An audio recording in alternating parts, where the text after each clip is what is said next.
Oi, pessoal, tudo bem? Eu sou Letícia, sou estudante de odontologia da FORP e eu gosto muito de estudar falando em voz alta. Hoje o nosso estudo é sobre princípios biológicos da osseointegração e ele foi baseado na aula que o professor Michel Messoura ministrou para nós. A osseointegração é um fenômeno que garante a reabilitação do paciente de uma forma muito boa, de uma forma que ele citou como sendo incrível, que é a substituição de elementos dentários por implantes, devolvendo estética e função. Antigamente havia a tentativa de substituição do elemento dental por materiais diversos, como por exemplo implantes de cadáveres, dentes esculpidos de boi, conchas, ouro no formato da raiz, alguns outros materiais que foram inicialmente usados, então porcelana, chumbo, prata na forma da raiz, liga de cobalto, cromo, molibdênio. Tivemos em 1940 o primeiro implante subperiosteal, em 1967 primeiro implante laminado. A gente tem uma divisão que são os implantes convencionais e os implantes que a gente fala que são após a descoberta, após a introdução dos estudos de Brånemark. Bom, com relação aos principais problemas dos implantes convencionais. Esses implantes convencionais, eles são os antigos, que foram utilizados antigamente e eles são fibro-ósseo integrados. Quando a gente fala dos implantes de Brånemark, esses implantes eles já não têm essa característica de integração fibrosa. Eles são ósseo integrados. Então, com relação a esses implantes convencionais, então eram tentativas de substituição, mas a maioria das vezes muito frustradas, porque os materiais eles geravam um processo inflamatório, estimulavam o desenvolvimento de um tecido fibroso, não havia contato do implante direto com o osso, havia mobilidade, havia presença de infecção, de abscesso, de dor, de reabsorção daquele rebordo. A função imediata ela ficava comprometida, porque esse implante ele não estava aderido ao osso, então, consequentemente, a estabilidade dele não era boa. Os princípios biológicos eram inadequados e não tinha uma metodologia científica juntamente com experiências clínicas para comprovar o seu uso e continuar sendo usado até hoje. Então, até a década de 1970, essas eram as únicas opções disponíveis, mas hoje eles não são mais usados. Aqui a gente tem alguns exemplos de implantes parafusados, que é Formigine, Muratori e Perron. Então, em 1947, Formigine e Cherchev descreveram um parafuso duplo helicoide em cromo, cobalto, titânio e aço inox. Aqui a gente tem alguns outros exemplos, então implantes subperiosteais, Miller, Dow e Igerkoff. Implantes agulhados, o professor Michel tinha comentado que em alguns pacientes, mesmo na clínica, os que são bem mais idosos, alguns podem até apresentar ainda esses implantes agulhados. Aqui, em 1967 e 71, Lico sugeriu os implantes laminados ou blade vent, que são esses. Bom, essa então era um momento anterior com implantes convencionais que não eram adequados de se usar. Aí nós temos uma revolução na implantodontia com esse professor, que é o professor Brånemark. Então, ele fez o estudo dos efeitos da microcirculação sanguínea no osso medular, ele fazia esse tipo de estudos. Então, o professor Brånemark, ele era um médico sueco que instalava em tíbias de coelhos câmaras de materiais. E ele conseguiu observar com o microscópio o que acontecia na vascularização naquelas tíbias. Ou seja, Quais os fenômenos vasculares relacionados ao tecido ósseo, quando ele colocava essas câmaras. Até o momento da eutanásia desses materiais, ele tentava retirar essas câmeras e ele percebeu em uma delas, em algumas, que não eram facilmente removidas e que elas estavam completamente incorporadas no tecido ósseo do animal. Aqui a gente consegue ver muito bem isso.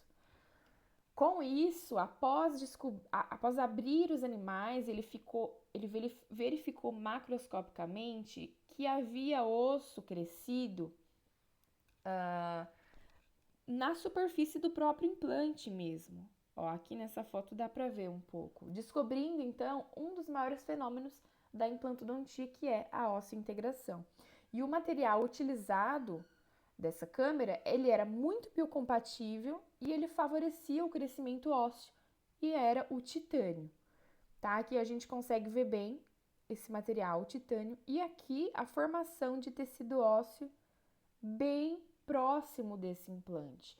Então, como na época a implantodontia ela era descredibilizada por conta dos resultados que tinham com os implantes convencionais. Então, o Brånemark ele não conseguiu uma abertura científica para introduzir esse assunto, para introduzir ensaios clínicos, ensaios laboratoriais. Então, os seus testes iniciais eram feitos com o pessoal do seu próprio laboratório, com voluntários, que são os amigos. E um desses casos, eu acho que tem uma foto dele ali mais pra frente, que é até um colega que possui ainda os implantes do professor. Bom, então Brånemark dizia que a osseointegração é uma conexão direta, estrutural e funcional entre osso vital organizado e a superfície de um implante submetido à carga funcional. Isso é muito importante, submetido à carga funcional. Então, osseointegração não é colocar o implante na mandíbula, na maxila e deixar ele lá parado. Não. Eu só vou concluir que teve realmente a osseointegração quando eu vou fazer uma reabertura daquele lugar, quando eu vou conectar uma prótese e vou colocar aquele paciente para exercer função naquele implante, tá? Então, ele tem que ter uma mastigação funcionando, as forças elas devem ser adequadamente absorvidas pelo implante para que se tenha estética e função, tá? Com relação, então, ao titânio, que é o material ideal para os implantes. Então, ele tem uma resistência mecânica, biocompatibilidade, propriedades biológicas. Eu havia comentado no estudo do professor Valdir que os implantes, eles são hidrofóbicos. O que isso significa? Quando eu tenho que inserir o implante no osso, deve haver um contato com o tecido sanguíneo, com o sangue. Se o meu implante ele é hidrofóbico, como que eu vou solucionar esse problema? A superfície do implante ela precisa ter uma camada. Ela precisa ser revestida com alguma coisa para tornar esse implante hidrofílico. E essa camada é a camada de dióxido de titânio. Então, é uma camada que se forma sobre a superfície do titânio. Quando recebemos o implante da fábrica, assim que a gente abre, o implante ele começa a entrar em contato com o ar e vai haver a formação da camada de dióxido de titânio. Essa camada que tem as propriedades biológicas e vai interagir com as células do organismo para que de fato ocorra a osseointegração.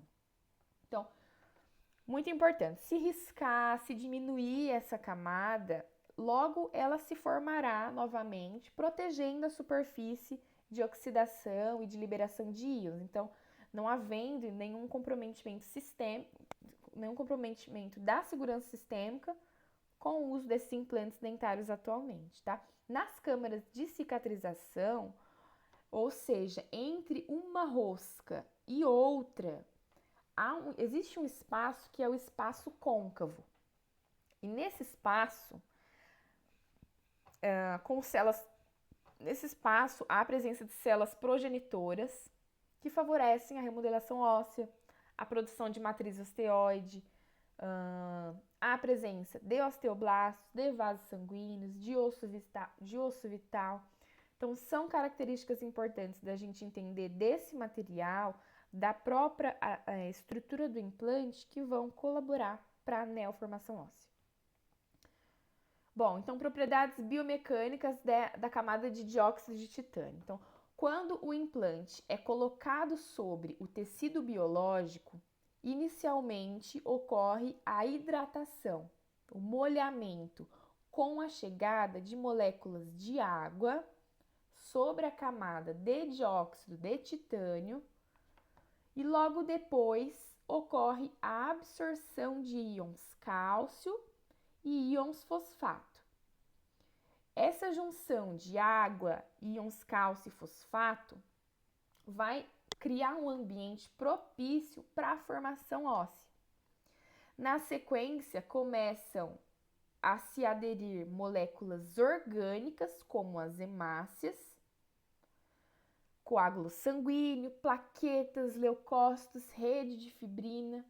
E através dessa rede de fibrina, os osteoblastos migram até a camada de cálcio e fosfato, seguindo posteriormente para a deposição da camada de hidroxiapatita e, como consequência, o início da formação de tecido ósseo. Então, aqui, hidratação com moléculas de água, absorção de íons cálcio e fosfato, criando um ambiente propício para a formação óssea. Na sequência, adesão de moléculas orgânicas, então hemácias, fibrina, leucócitos, plaquetas. Essa é a parte viva da camada de dióxido de titânio, que vão se aderindo. Através da rede de fibrina, ocorre a migração de osteoblastos para essa camada, e aí sim vai ser iniciada a deposição de matriz osteoide, sequentemente por tecido ósseo, tá? Então, aqui a gente tem implantes convencionais, então, implante, reconhecimento por células do organismo, então, o tecido mole, tecido conjuntivo, encapsulado, tecido ósseo, cicatrização óssea, tá? Então, esses são os implantes ósseo-integráveis, tá? Aqui, então, com relação à interface osso-implante. Em estudos com microscopia eletrônica, na interface osso-implante, havia filamentos e feixes colágenos de 100 a 500 nanômetros e uma camada de proteoglicana e cristais de hidroxiapatita de 20 nanômetros. Essas camadas também estão presentes no ligamento periodontal e são importantes para absorver impacto e distribuir forças da mastigação. Então, quando a gente for pensar em dente e pensar em implante, o que vai amortecer a carga no meu dente é a presença, sim, das fibras colágenas, do ligamento periodontal. E na interface osso-implante, eles verificaram filamentos e feixes colágenos aderidos ao implante, junto com camada de proteoglicana e cristais de hidroxiapatita, que também auxiliam na absorção desse impacto, tá? Agora, um outro assunto legal, importante da gente saber, é sobre os tipos de osteogênese. Como que é a formação óssea quando eu tenho o meu implante instalado ali? Eu tenho a osteogênese à distância, a formação óssea à distância e a formação óssea de contato. A osteogênese à distância, então, é a migração, o crescimento e formação de tecido ósseo a partir das bordas da ferida do alvéolo cirúrgico em direção ao implante. Então, é do tecido que eu tenho ali, é do osso já presente no paciente, de dentro, de fora, em direção ao implante. Então, eu não tenho muito controle dessa formação óssea, porque é dependente das condições sistêmicas do paciente, se é fumante, se é diabético. Lembrando, uma coisa que a gente tinha comentado é que o ideal de espessura que a gente tenha, tanto na parede vestibular quanto palatina, de osso, é que seja de aproximadamente 2 milímetros. E isso vai favorecer também essa osteogênese à distância, tá? Então, a migração do tecido ósseo a partir das bordas da ferida do alvéolo cirúrgico em direção ao implante. Lembrando que se eu tenho uma espessura adequada, eu tenho uma boa vascularização. Então, esse processo é favorecido. Então, células osteogênicas estão na superfície óssea, fluido intersticial se estabelece na superfície do implante, o suprimento sanguíneo para as células, para o implante e para o osso estão na superfície óssea, e aí ocorre a adesão óssea à superfície, tá? A adesão óssea à superfície é crítica, tá? E quando a gente fala de osteogênese de contato, nesse caso vai ter uma neoformação óssea do implante, então na superfície do implante, nas roscas, para a periferia do alvéolo. Então percebam que há uma formação de dentro para fora e de fora para dentro, tá? Os osteoblastos começam a formação óssea em cima do implante e esse osso ele vai se estendendo até o osso do próprio paciente, no alvéolo, tá? O osso formado ele é dependente, nesse caso, das propriedades do implante, tá? Da sua superfície modificada, tá? Então, as células osteogênicas se aderem à superfície, o novo osso estará primeiro em contato com a superfície do implante, a matriz óssea agregada com a rugosidade da superfície do implante, e a cicatrização ela se dará através de duas formas de osteogênese. A osteogênese de contato, então, é a resposta tecidual ideal para a osseointegração, porque eu vou ter osso bem ali em contato com o implante, tá? Aqui, então, um resuminho da biologia da osseointegração. Então, após a instalação do implante no tecido ósseo, haverá a presença da câmara de cicatrização. Essa câmara de cicatrização, ela fica ali na parte côncava da rosca, possibilitando a hidratação, que é a presença de água, a adesão de íons fosfato e cálcio, assim como a chegada de partículas orgânicas, como células sanguíneas, imunes, plaquetas, camada de fibrina, que é o coágulo sanguíneo estabelecido naquela região. Essa camada, esse meio, ele é ideal para a chegada de células mesenquimais indiferenciadas ou osteoblastos já formados. E esses osteoblastos que virão, eles vão encontrar naquela superfície um ambiente propício para a formação de tecido ósseo. Começa então a formação de uma matriz óssea desmineralizada, que é a matriz osteoide, e ela fica em contato direto com o titânio. E isso é chamada osteogênese de contato, que é a osteogênese formada diretamente ali na superfície do implante, havendo deposição de tecido ósseo exatamente sobre a superfície do implante. O osso vai crescendo e se neoformando, e essas células vão se conectando umas às outras, havendo também a presença de osteócitos, que são os osteoblastos aprisionados dentro da matriz óssea. Esse osso vai sofrer uma maturação e, com isso, o implante ficará pronto para receber carga mastigatória. Lembrando da osteogênese à distância, que é a formação óssea da região, da região do osso do próprio paciente, então das bordas da ferida, em direção ao implante.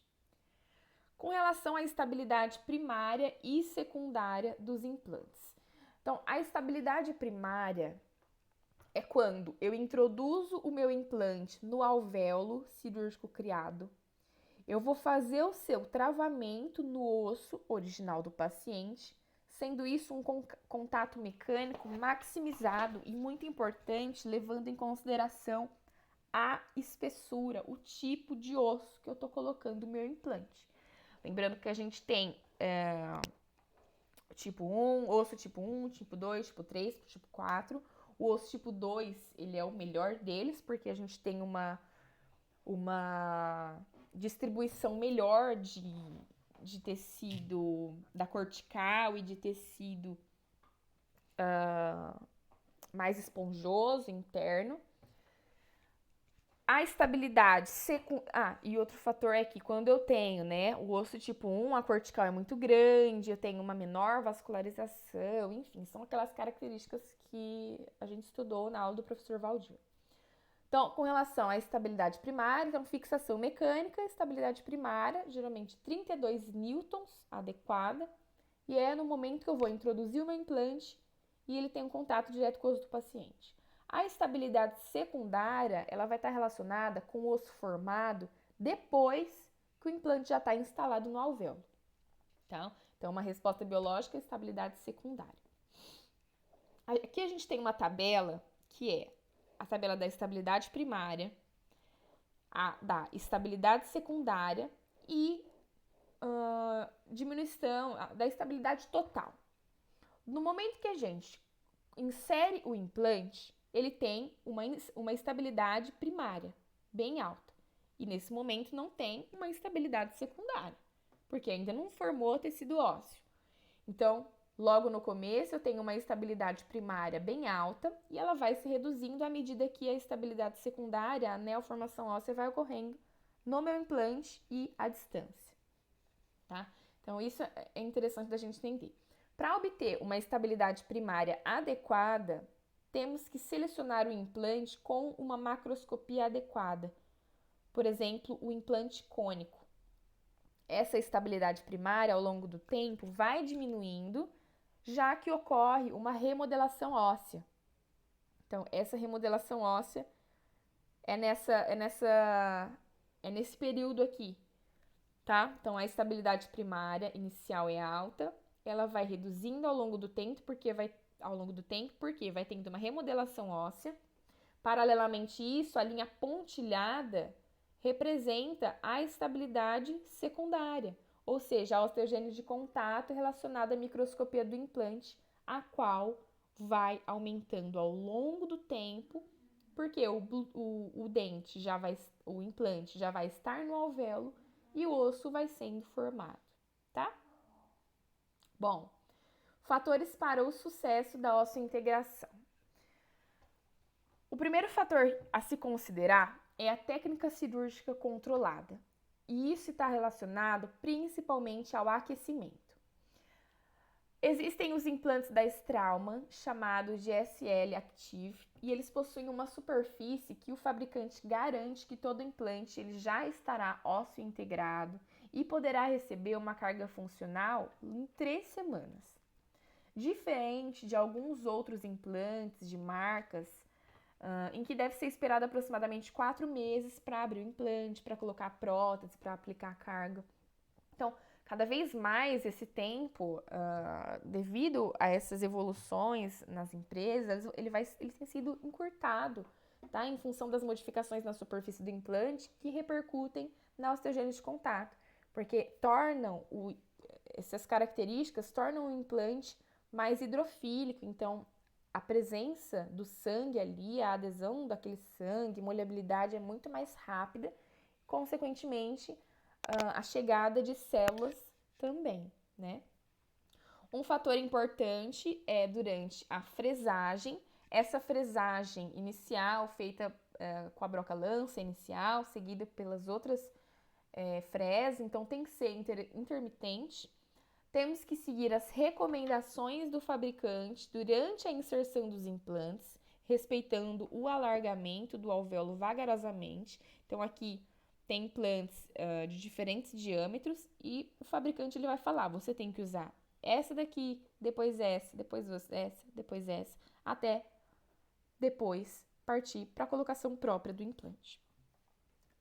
É muito importante que durante a fresagem e preparo do leito ósseo haja muita irrigação, então irrigação abundante, fresas que elas tenham um alto poder de corte, que dissipem o calor rapidamente. O grande problema é o aquecimento do tecido ósseo durante o preparo, tá? Sendo que acima de 47 graus, o osso já não se forma mais ao redor do implante instalado. Então, a gente tem que tomar cuidado com relação a isso do calor. A fresagem intermitente permite com que a irrigação possa reduzir o calor. A penetração do soro fisiológico na cavidade reduz a temperatura da parede óssea e também gera uma limpeza e melhor visibilidade do campo operatório. A velocidade da fresagem, então os motores utilizados são específicos para implantodontia e possuem rotações controladas de 800 a 2.000 rotações por minuto e um contra-ângulo com redução de torque de 20/1. Bom, então, com relação à técnica cirúrgica controlada, agora a gente tem que levar em consideração também as características macroscópicas do implante, que é a sua forma, e isso vai estar relacionado à estabilidade primária. O implante, ele é composto por uma cabeça, pelo corpo e pelo ápice. Ele possui roscas com formatos diferentes, assim como eles podem ser cilíndricos ou cônicos. Os implantes cônicos, eles garantem maior estabilidade primária. O seu travamento ou torque de inserção no osso, ele também é mais fácil de ser obtido. E esse fator interfere no local em que vai ser colocado o implante, já que se eu vou trabalhar na maxila, na região posterior, e um osso com uma pouca densidade, nesse momento eu obrigatoriamente tenho que escolher o implante cônico, já que a gente deve considerar a densidade, o tipo de osso daquela região, né? Então, se eu for colocar em um lugar que é, por exemplo, um osso tipo 3, um osso tipo 4, eu obrigatoriamente tenho que colocar um implante que tem uma maior estabilidade primária, porque aquele osso, ele possui uma cortical pequena e o seu interior, o osso trabeculado, ele é mais poroso, principalmente se a gente for considerar a região posterior de maxila, tá? A presença de roscas no implante, então maximizam o contato inicial, aumentam a estabilidade inicial, aumentam a superfície de contato do osso implante, favorecem dissipação do estresse. E com relação aos tipos de conexões protéticas, existem as conexões Cone-Morse, que é um componente protético, e uma conexão que são cônicos, garantindo então a mais poderosa fixação do implante. Conexão protética do tipo hexágono externo, que permite pequenas movimentações da prótese, e isso pode comprometer o osso que vai ser formado na crista óssea. Então, essas pequenas movimentações levam à perda óssea. E isso, um fenômeno de salserização ou perda de uso relacionado a conexões protéticas do tipo hexágono externo, tá? H+, hexágono plus e WS. Principalmente focar no Cone-Morse. E com relação às características microscópicas do implante, isso está relacionado à sua hidrofilia, à osteogênese de contato, à estabilidade secundária. Então, o tratamento microestrutural da superfície do implante deve existir. Logo após que o implante sai do torno, ele tem uma superfície bem lisa, ele é usinado, e o osteoblasto ele não vai conseguir aderir a essa superfície. Ele se adere a superfícies que são rugosas, né?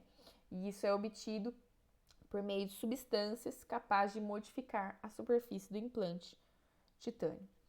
Quando há o aumento da rugosidade, também há o aumento da hidrofilia, ou seja, deixa a superfície mais suscetível ao coágulo sanguíneo, favorecendo a adesão de células e a osteogênese, tá? Então, favorece a adesão de rede de fibrina, onde estão os osteoblastos, e eles começam a secretar matriz óssea, iniciando a osseointegração. Outra questão a se considerar é individualização do processo em função da qualidade óssea. Então, garantir implantes com bom torque de inserção, estabilidade primária, devido à existência do osso tipo 1, 2, 3 e 4, quanto mais medular ele é, ou seja, quanto menos cortical eu tiver, mais difícil é a estabilidade primária daquele implante. E isso ocorre nos tipos 3 e 4. Então, se eu estou trabalhando em um osso tipo 4, por exemplo, eu tenho que trabalhar com implante cônico, que ele vai ter um bom travamento, já que aquele osso ele não tem uma cortical espessa, tá? Aplicação adequada da carga mastigatória, certo? E aqui, uma conclusão. Então, maior contato osso-implante na situação de carga imediata devido à micromovimentação controlada presente que estimula a formação óssea. Um conceito antigo, então, é tempo de espera de 4 a 6 meses, necessidade em função do tipo de implante, técnica cirúrgica utilizada. O conceito atual é que possibilidade de carga imediata em função de novas superfícies e da maximização da estabilidade inicial. Controle da micromovimentação, seleção adequada do caso. Tá? O fenômeno de osseointegração ele é complexo, ele depende de fatores relativos ao paciente, das características da manufatura do implante e da técnica cirúrgica empregada. O sucesso a longo prazo deve ser avaliado seguindo critérios rígidos para ser possível comparação entre sistemas. E a taxa de sucesso ela está relacionada ao tipo de implante, à área de colocação, ao tipo de reabilitação protética realizada. Bom, pessoal, espero que vocês tenham gostado de estudar comigo.